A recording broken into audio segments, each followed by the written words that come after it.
Hi everyone, welcome back to my another daily vlog. আজ হলো বুধবার, এখন বাজে সকাল 6:30 মতো। আর আজকে একটু সকালবেলা তাড়াতাড়ি উঠেছি কিছু কাজের জন্য। ঘুম থেকে উঠেই আগে ব্রেকফাস্টের জন্য বসিয়ে দিয়েছি একটা ডিম।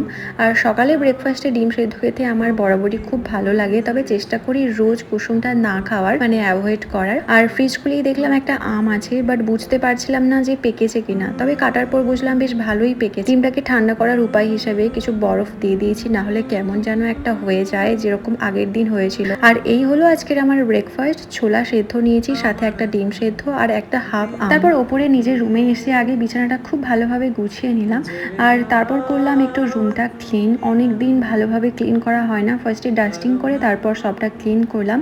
আর ডাস্টিং করার পরেই সোজা চলে গেছিলাম স্নানে। আর রিসেন্টলি না স্টিকি ড্যান্ড্রফের জন্য এই লাভ বিউটি অ্যান্ড প্ল্যানেটের শ্যাম্পুটা আমি ইউজ করছি। আর এই শ্যাম্পুটা ইউজ করার পর আমার একদম ড্যান্ড্রফ খুব ভালোভাবে ক্লিয়ার হয়ে যায়। তবে হ্যাঁ, হেয়ারটা একটু রাফ হয়ে যায়, আর তার জন্য একটা গুড কন্ডিশনার ইউজ করাটা খুব জরুরি। And must use a suitable hair serum after shampoo. স্নান সেরেই তো করে নিলাম আজকের স্কিন কেয়ার, তারপর পুজোটাও সেরে নিলাম আজকের। আর হেয়ার ওয়াশ করে সিরাম লাগিয়ে ব্লো ড্রাই করার পর হেয়ারটা এত সুন্দর হয়ে যায় না, ভীষণ ভালো ম্যানেজেবল হয়ে যায়। আর তার জন্য আমি বারবার হেয়ারে হাত দিতে থাকি। তোমরাও এই ট্রিকটা ফলো করতে পারো, 2 ডেজ মতো হেয়ারটা খুব ভালো ম্যানেজেবল থাকে অ্যাজ ইট ইজ। লাঞ্চ করেই খেয়ে নিয়েছিলাম একটু আম বিকেলবেলা, তারপর গেছিলাম একটু মার্কেটে বাড়ির টুকিটাকি জিনিস আনতে। আর ফেরার পথে গেছিলাম সায়নীর কাছে, আর গিয়ে দেখছি এই হ্যান্ডমেড জুয়েলারিগুলো বেশ সুন্দর, শাড়ির সঙ্গে তো খুব ভালো মানাবে।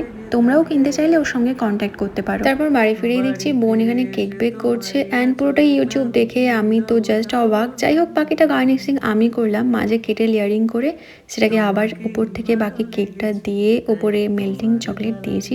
আর গার্নিশিং এর জন্য জাস্ট দুটো ওরিও বিস্কিট উপরে অ্যাড করেছি, আর তার উপর চকলেটটাকে এভাবে গ্রেট করেছি। And here is the final result. দেখে তো খুবই ভালো লাগছে, টেম্পটিং লাগছে। And all credit goes to my sis. And yes, that's it for today. By.